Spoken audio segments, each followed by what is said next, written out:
Ladies and gentlemen, welcome to episode 24 of the Trackside podcast, the penultimate one of racing for this season. We're going to do a post-season episode as well. Got one more race week left, being Abu Dhabi. Unfortunately, Ben cannot be here again today. So, Will, how are we? I'm all right. I feel like the Qatar Grand Prix was a bit underwhelming. I felt like the race weekend itself was a bit underwhelming. I felt like there's a lot of like little things to talk about in terms of like controversy and stuff like that. But in terms of like actual racing, I wasn't a massive fan of it. Wasn't a huge fan of it. I won't lie to you.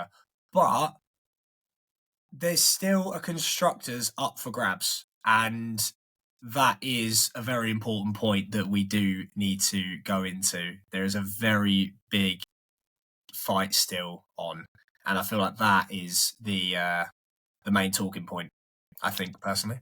No, I agree with you. But obviously, with the Drivers' Championship being wrapped up now, Max Verstappen winning again. He didn't need to win this weekend, but he'd done it anyway. Brilliant drive from him, won by 6 seconds, I think it was in the end, after the whole controversy about being given a one-place grid penalty, which we'll get onto later. But even though the Formula 1 driver's title is officially over, the Formula 2 driver's title is only just getting started. Now, Formula 2, we haven't raced at since Monza. Yeah, it's been a very, very long time since you've mentioned anything, in fact, about Formula 2. So I bet you were very happy to be back. Oh, mate, I absolutely loved it. And it did not disappoint. There were so many driver changes this weekend, most notably Dino Beganovic coming in for Juan Manuel Correa, I believe, in the Dams Dams Oil. I don't even know what their full team name is, but they're Dams. And yeah, brilliant performance from him. Obviously, he was in Prema, part of the Ferrari Driver Academy, so he done very, very well this weekend.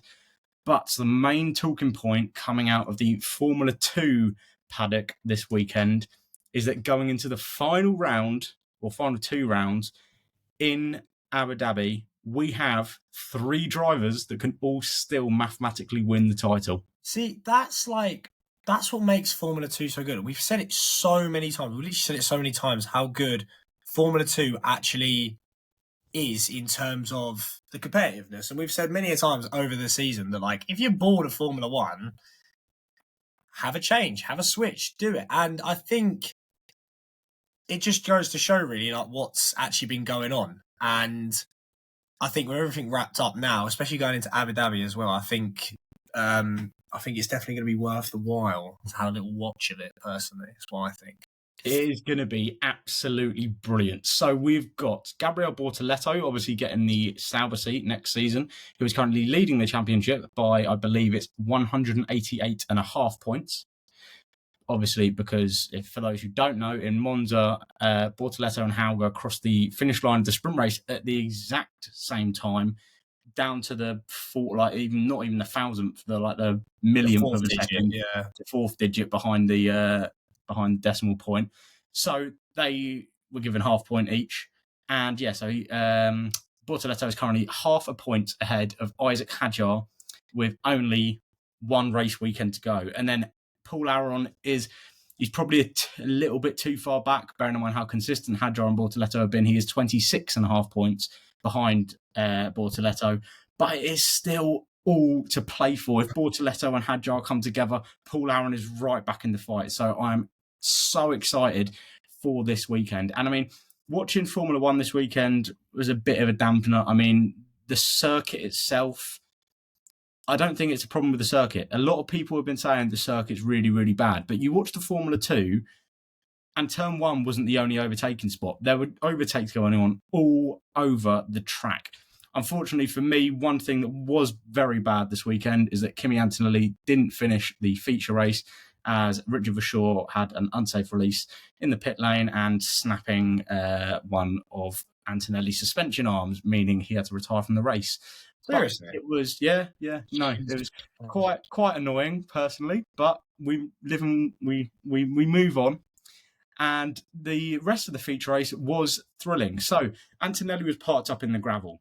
And obviously last week in Vegas, we had the whole debacle of Sainz crossing the white line when coming into the pits. And everyone was like, oh, how's he not got a penalty? Gabriel Bortoleto done the exact same thing this weekend. And you guessed it, he got a penalty. Yeah, see, So it shows there is no consistency. This weekend, man, the stewards this weekend were all over the place. I'm just going to put my camera.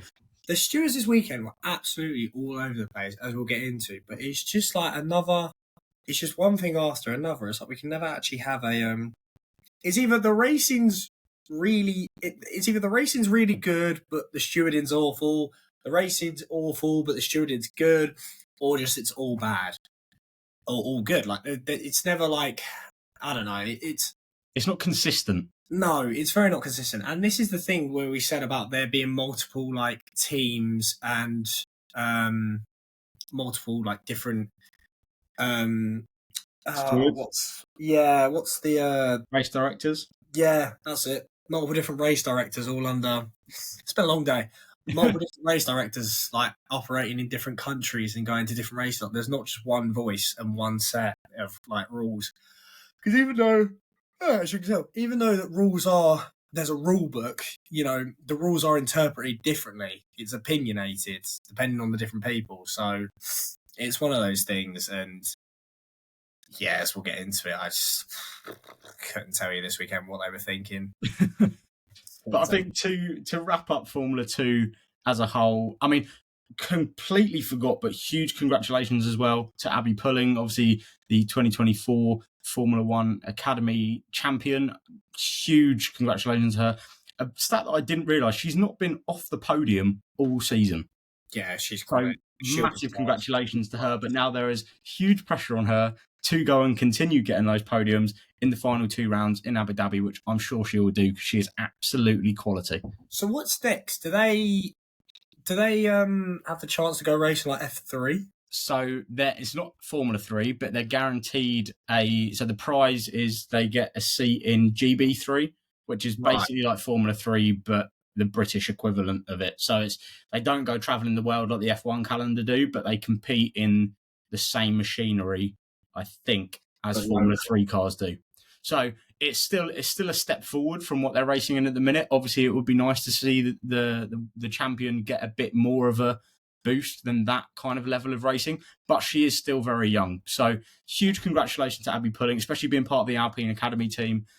And yeah, massive congratulations to her. She has been fantastic to watch all season. A brilliant young British racer. Once again, we pulled them out of nowhere and she has been fantastic. But yes, talking of Abu Dhabi, make sure whatever you do, you tune in next week for the season finale, not only for the Formula 1 and the Formula 1 Academy, but for Formula 2 to see who takes that title in the last race weekend of the season. What time is it, Ollie? What time is the? I don't think I have the timings out for it yet. But if you want, here we go. I do have the timings. So the practice is at 7:00 in the morning. So you don't really need to watch that. It doesn't really say a lot for the rest of the weekend. But qualifying is from 11 till 11:30 on Friday. The sprint race is at 12:15 and on the Saturday, and the feature race is on at 9:25 on the Sunday, all UK times. And it is going to be so good to watch the end of this season. It is going to be a brilliant spectacle. I cannot wait to see who comes out on top. I have a feeling it is going to be Gabriel Bortoleto. Obviously, he's only got that half-point advantage at the minute, but how he drove in Qatar was sublime, absolutely incredible. So that is all for Formula 2 this weekend. Now let's move on to Formula 1. There's a lot of controversy, more than actual on-track action that we need to talk about. But let's get into it. Will, what do you want to speak about first? So let's kick it off with the sprint race. We'll do a bit in chronological order. Let's kick it off with the sprint race. Now, McLaren finished 1-2. We did think it would be Lando Norris to cross the line, but instead, with the championship already wrapped up, Norris did the very honourable and very humble thing of, on the final corner of the last lap, slowing down, letting Piastri go through, take the points. It wouldn't affect the drivers, really, I think, or does it? Drivers' Championship, obviously Leclerc can now catch Lando a bit more easily, but it's only 1 point at the end of the day. So. It doesn't affect Lando Norris's championship that much. It drags Oscar up a bit. But with the constructors, it doesn't affect that either because they still finish 1-2 either way. But it's a nice thing from Lando considering all the drama they've had in multiple different times about McLaren, what McLaren should be first and stuff like that. Just to go, you know what? Here you go. Like it's a nice thing, especially after what happened in Brazil. It's a nice little thing to do because Oscar should have won that sprint race. So a nice way to repay the favour. I think just quickly to come in on that as well, I think a thing that's key to note about it is that the team actually asked Lando not to. Yeah. So and the fact that he's still gone out of his way and done it. I mean, we've slandered him so much this season. We've said, look, his attitude's been poor. He's bottled it loads of times. And I was saying this to my brother earlier. He hasn't bottled the championship, but he's bottled individual races constantly, or not even races, individual events throughout the season, whether it be a qualifying, a sprint race, a sprint qualifying, or an actual race. He's made mistakes which have ultimately cost the championship. He hasn't thrown it away because, like we said last week, he would never have gone into the season going, "I'm a title contender." So it's not like he's bottled it, but he has made mistakes that have let it get away from him in terms of his ability to catch up. Because for Max Verstappen not to win for 5 months and you don't capitalise on that, that's on you. So it's one of those things. But yeah, I think it was a very humble, very like respectful thing to do to give Oscar back that sprint victory he deserved in Brazil. And the other thing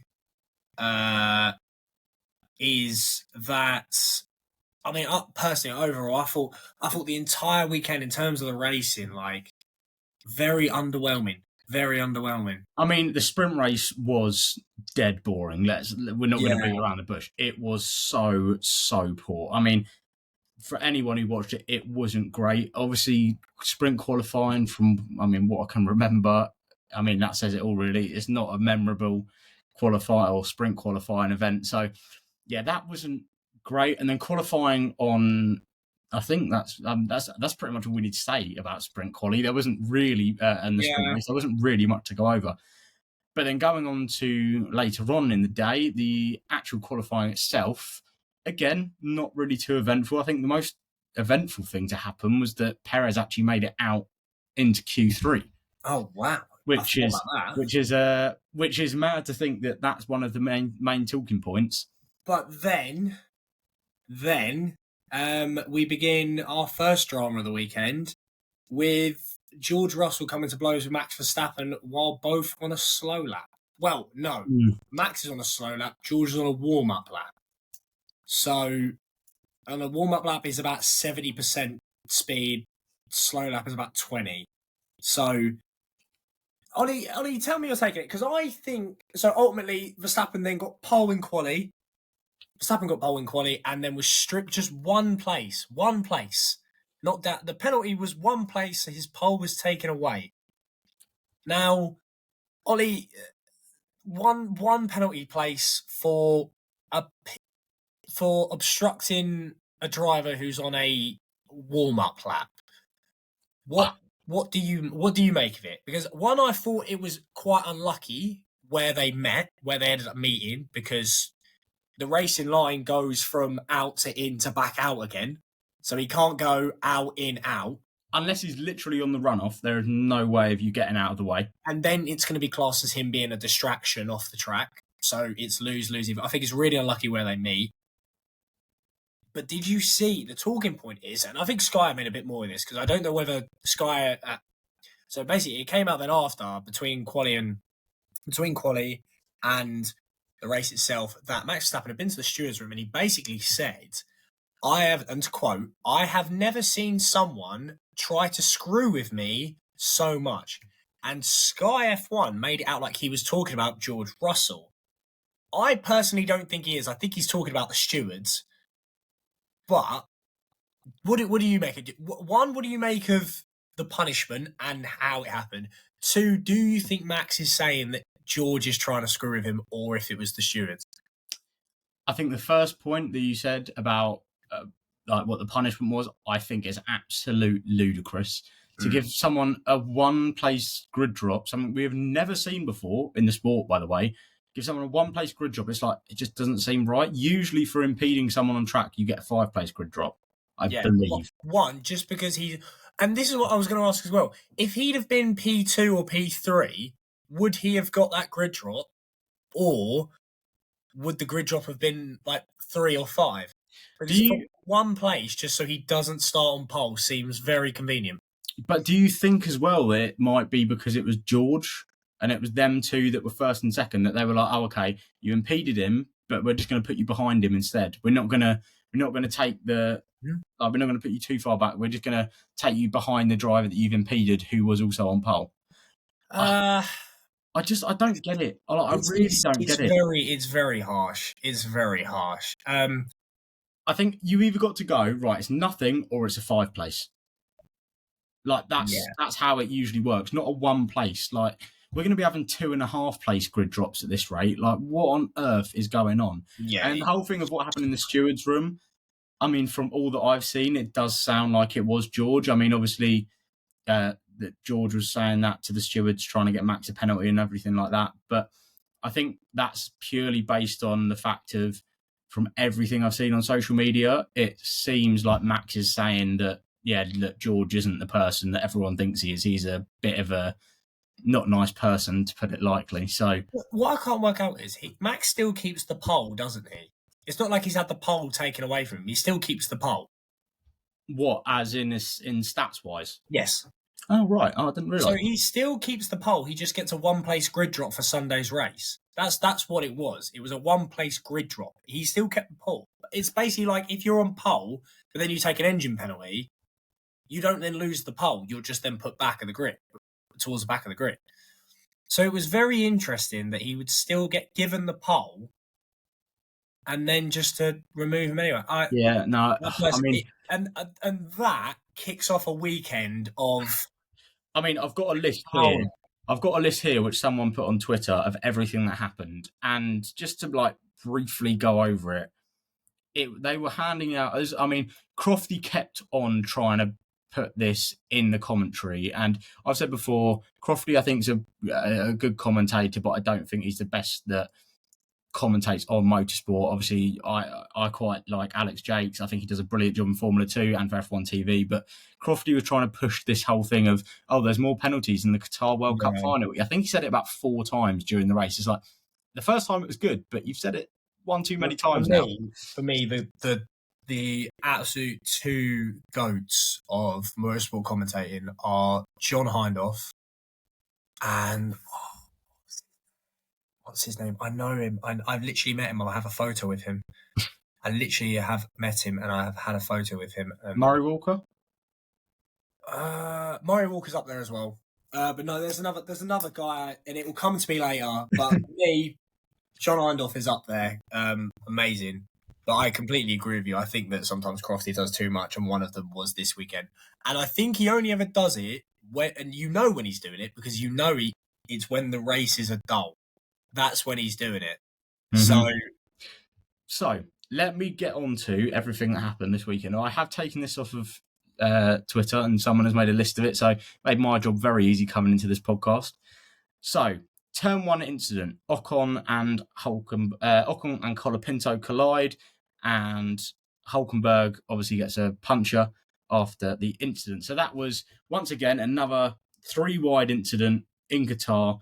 Hulkenberg on the inside locks up, then goes into Ocon, who also locks up, who then goes on to Colapinto. And at this point, I know some of the crashes for Colapinto have been his fault, but it's like you just can't escape it now. Like he was on the runoff, trying to avoid any of the action that was going on and any collisions that were happening, and he still manages to get hit. It's like, this man cannot catch a break. It's 16 crashes this season. And I feel like the past 2 or 3 races have now mean that he will not get a race seat for next season, unfortunately, because he does have a lot of talent, but it's still raw talent. It's not the final product. It's not the polished article, essentially. So that happened at turn 1. Obviously, we had a safety car out from then. Ollie, how many times did the safety car come out? Because I think it was 4. Was it 3 or 4? I want to say 3 or 4, yeah. Yeah, it was stupid. Mm. an obscene amount. And Three. I've got literally on here. three came out. Three came out. So, and to kick off the penalties, from what I've got on this list from someone provided on Twitter, I do not know their name, so I cannot reference them. But just kick off this list of penalties, we've got Stroll with a 10-second penalty for a collision with Albon. Now, I don't even remember this. No, I don't remember it either. I don't remember it. But that's how useless Stroll is, honestly. Once again.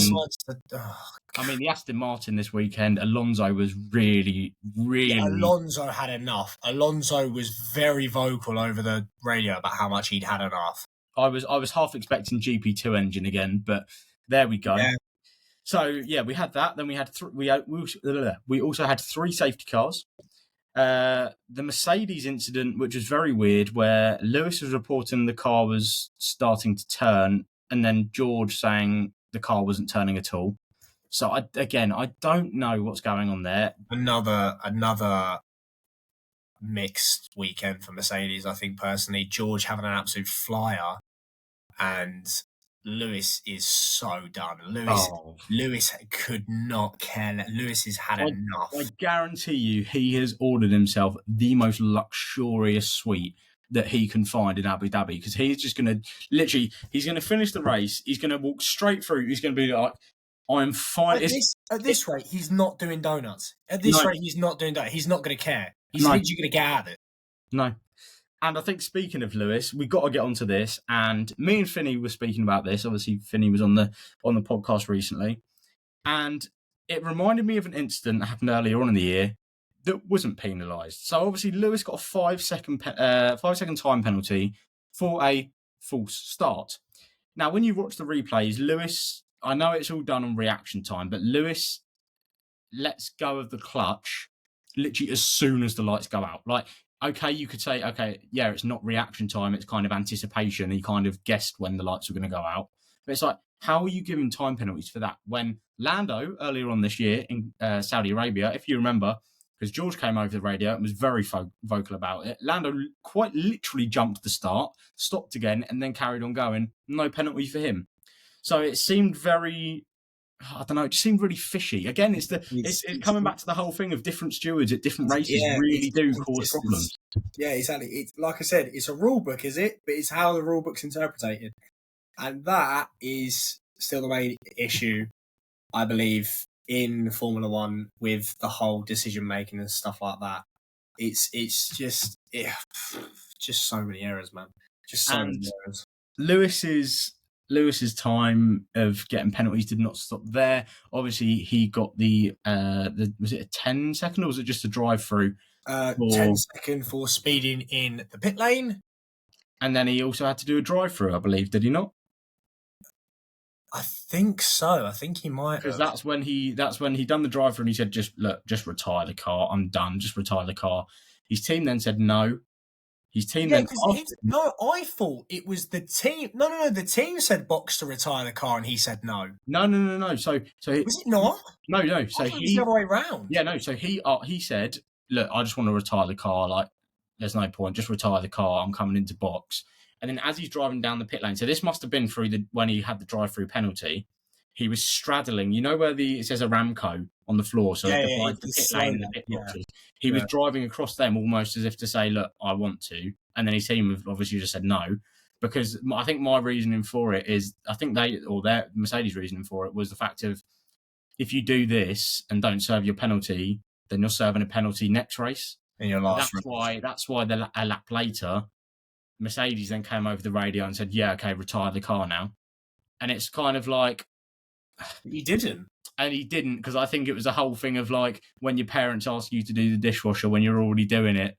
And he was like, oh, I'll happily do it on my own grounds, but then when someone else asks me to, I'm not going to. And to be fair, I don't blame him, because if he's asked and they've said no, and then they've asked him, he's not going to be like, oh yeah, sure, yeah, I'll do whatever you say. We know what Lewis is like. He's got a backbone. He's got his own reputation. It kind of just, I haven't seen any post-race interviews from Lewis. Oh, so he's done. He does not care at all. He does not care. He does not want to be there. Not in the sport right now. And I cannot wait for next year when his head is back in it.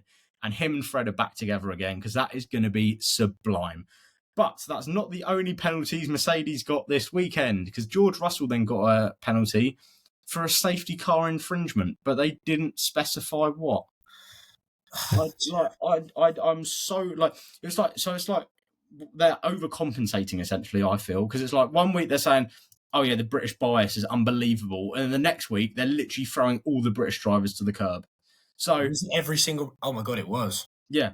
And then even Albon, Thai driver, but he was born in England, he also got a penalty. He also got a 10-second penalty, but I cannot remember for the life of me what for. So interesting. Very, very annoying. But talking of Albon, this is where the controversy and the race started to get a little bit more exciting, because there's one point where no driver was in the DRS of the driver in front of them, and it was really, really dull.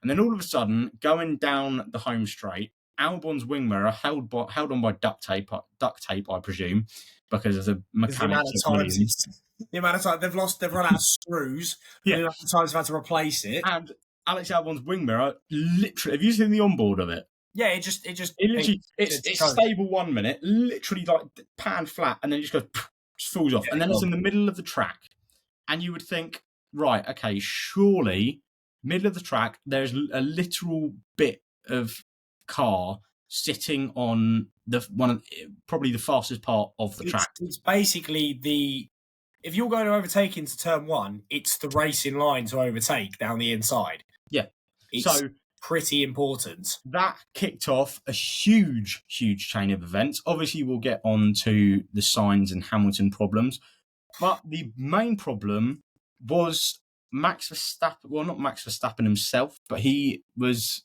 I mean, as Anthony Davidson said after the race, that's why he's a 4-time world champion, because of how clever and quick he was to come on the radio. As soon as he saw those double wave yellows, he slowed down, looked in his mirrors, and see Lando didn't, and eventually gave Lando a 10-second stop-go penalty, which is potentially one of, if not the harshest penalties to be given in Formula One, or that's in the rulebook anyway. Obviously, they can have like disqualification from the race and la-da-da-da-da, but essentially that's a 30-second penalty.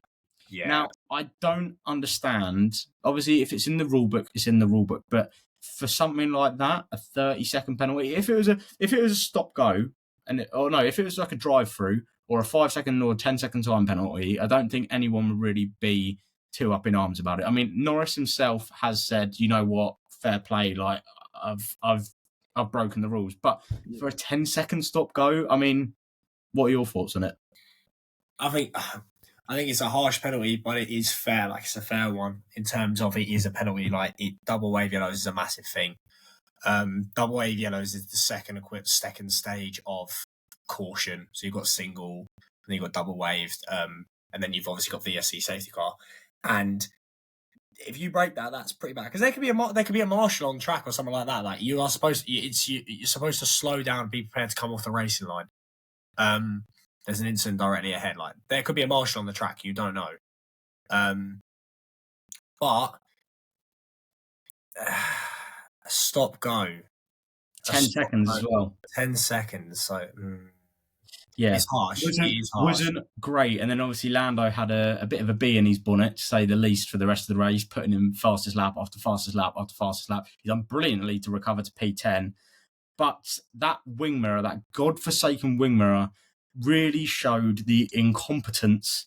I've literally got this list that I've got literally says Sainz Hamilton puncher because of race control incompetence. And they're not wrong. I mean, a piece of debris on the track, okay, it may, like, it's only a tiny, like, it's only a wing, but a wing mirror. But that is still, if that goes underneath a car, as we saw, that creates a huge, huge amount of damage that just spreads across the track, not only to the car that goes over it. I mean, I don't know what Bottas's damage was. He must have had something, because obviously he drove over it. Probably just board or underfloor damage.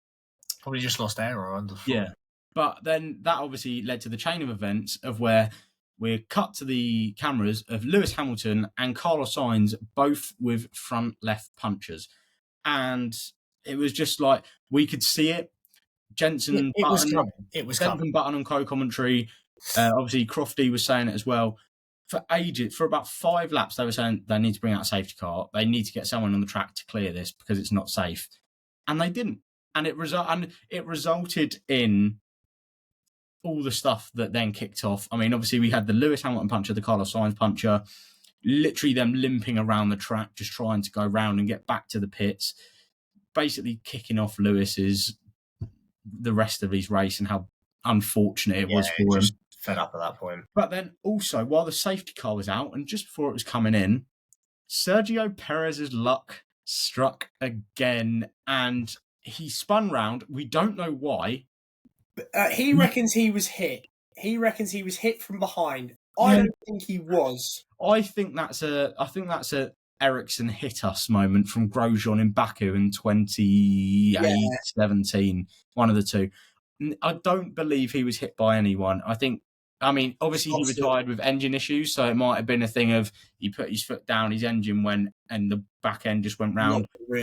I don't know, but obviously another disappointing race weekend for Sergio Perez, which to the looks of things ultimately means the end of his career. I mean, I saw a lot of reports saying that it would take something exceptional in these last 2 races for Perez to retain his seat for next season. And he seems wholeheartedly to think that he does have that seat. In the presser on Thursday, he was saying to Crofty, I've got a contract in next year, so I'm still going to be here. But a lot of rumours say otherwise. There's not a chance. Do you think it's the end of Perez? If Red Bull they've found out this year, if Red Bull they've won the drivers, but they've been so far off the constructors. Aren't they actually now out of the constructors? They are indeed. And a quick little fact for you, as Ben isn't here, a quick little fact. The fact is that Perez is the lowest, so he's to finish the most places away from a championship winner as a teammate for the first time since Michael Schumacher won the championship in 94, I want to say, with Jos Verstappen as his teammate. And Jos Verstappen that year came 10th, and Sergio Perez this year is 8th. Now, I don't know if he can go any lower or any higher, but still, that is an awful stat to carry with you. So there you have it. Another disappointing Perez weekend, and it looks, by all means, that either Tsunoda or Lawson is going to be in that seat in the Red Bull next year. So. I really do hope so. And it also looks like Isaac Hadjar is going to be taking up that second seat at RB, Visa, Cash App, Toro Rosso, whatever you want to call them. But that is not the only seat change going into Abu Dhabi, is it? No. Because literally not even 20 minutes after the checkered flag, we had the announcement that Jack Doohan is racing for Alpine for the entire race weekend. Not just an FP1. Not just FP1, not just a test. The entire race weekend, Jack Doohan is taking control of the Alpine F1 car. And Esteban Ocon is sitting at home. Now, Esteban Ocon might still come along because he might do something with Haas during the post-race test, which is probably likely. I think that's what the idea was. Yeah, but that is incredible. To literally drop your driver is... It's Flavio Briatore for you. I mean, I don't know. I don't know what we were expecting. He is brutal. Since he came back into the sport, Alpine have not only become very, very fast, but, I mean, the changes, he is cutthroat. And I understand it in a way that he's been dropped because, obviously, with him going to Haas next year, he could throw away some well-valued points, meaning Haas will get more money. Because that fight for 5th, 6th? I think it's 5th now. That fight for 5th between Haas, Alpine and RB is really heating up. It's very close. It's extremely close. So it is basically a matter of if Ocon finishes in the points, then he helps out Alpine. If he doesn't, then he's helping out Haas. So I think it's a wise decision from Alpine in a way, like as a team. And obviously, apparently, Ocon asked, can I take part in the postseason test? And by the sounds of things, Flavio Briatore basically said, oh, yeah, no, you can, but you're not racing for us next weekend. And Ocon has probably just gone, yeah, you know what, go on then. But then thinking of it with the shoe on the other foot as well, with Jack Doohan coming in, it's also left a sour taste in a lot of people's mouths on Twitter, thinking that the fact of Doohan's now just got one shot to impress. If he doesn't, Colapinto's in that seat, because there were already rumours that Flavio Briatore was considering Colapinto anyway and giving Doohan a 5-race ultimatum at the start of next season. So ultimately, Doohan's definitely got the seat for next year at the moment. He has definitely got the seat, but do you not think that this could maybe provoke an ultimatum of if you don't do well, then you're not getting the seat? Do you think he'll do well? I hope so. I really, really hope so. And you like the progression. The way that Alpine is going, I mean, Gasly again, a P5 finish in the race, holding off that Ferrari of Carlos Sainz, which we know that Ferrari was quick all weekend, is really a good result for the team. And he done absolutely brilliantly. Like the past few races, Alpine have been, I mean, last week, race weekend in Vegas obviously was not very good for them. But aside from that, they have been very, very good. And yeah, I hope Doohan does okay. But I don't want to put anything out there. But Perez wasn't the only person to DNF on that safety car in lap. Obviously, we had the whole trouble with Hulkenberg as well, who just seemed to mindlessly spin by himself and take himself out of the race, which was something very odd. I mean, it was just a complete cluster this weekend. Yeah, it was, and I've still got more to go. This is the pinnacle of motorsport. Pinnacle. It's just nothing about this was pinnacle. No. It was quite fun. The only person who was pinnacle this weekend was Michael Schumacher. That is the only person that was pinnacle this weekend. The thing is, oh my god, we go on. I was with Jack. Me and Jack. We were sitting in the kitchen, and I was with Jack. And Red and Arden, and we had Liverpool City, and then the F1 on two different laptops. Jack's just for some reason a massive Zhou fan. I don't know why. Like, you ask him tomorrow. I have no idea why he loves Zhou, but he does. No, I remember in first year he just said to me, "I love him." When Zhou got P8, he was genuinely over the moon. He was so happy. He sat there in the kitchen going, "Go on, Zhou, go on," or as he calls him, Zoo. Yeah, I don't know. He's like, "Go on, Zoo," and he kept calling Albon. What did he keep calling Albon? Oh, I don't. Or like Albon. He kept calling Albon. It was brilliant. But he was so happy. But yeah, massive points. What a statement for Zhou. What a statement. You're sacking me off and I'll get your team some points. What a statement to find out. All those rumours that he's going to be the Ferrari reserve driver next year. I mean, surely he's got to now. So massive congratulations to Guan Yu Zhou. I mean, it was unbelievable. Got driver of the day as well, which I just thought was fantastic. Yeah, all the Sky pundits as well, over the moon for him, and I do not blame him. Obviously, it's taken Sauber so long to get something right this season, and this race weekend they actually looked like they had a bit of pace. Yeah. So huge congratulations to him. And I don't know if you've seen this stat, Will, but I've seen it, and it did make me laugh. I think it's the last 5 races, Guan Yu Zhou has the same amount of points as Sergio Perez. Incredible. No, doesn't he have more? No, I think it's in the last 4. Perez has 2 and Zhou has 4, but in the last 5, Perez has 4 and so does Zhou.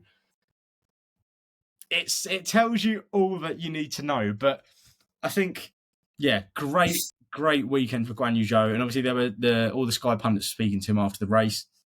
Another driver that they were speaking to after the race as well, and I don't know if you've seen this, but I found absolutely hilarious, was Yuki Tsunoda.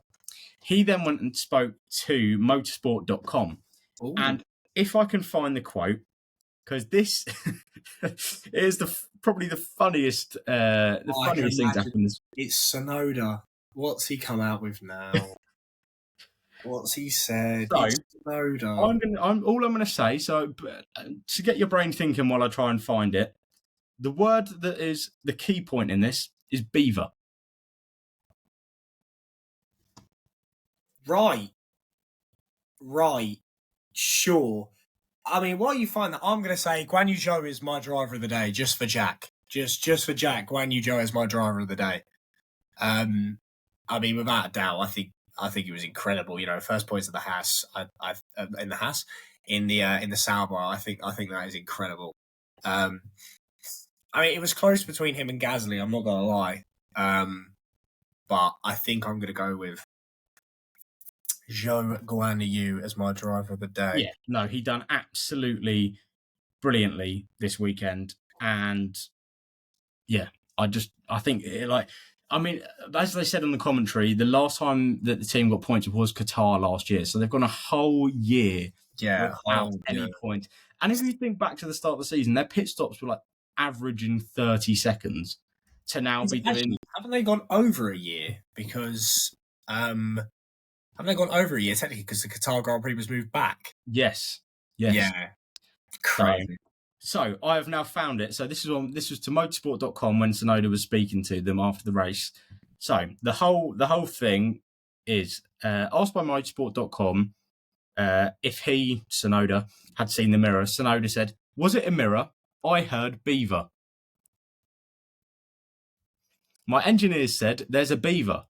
But why is there a beaver in the Middle East? Like, how is it possible a beaver is in the Middle East? But okay, maybe there's a surprise of global warming kicking out a lot of interesting things in the earth. What?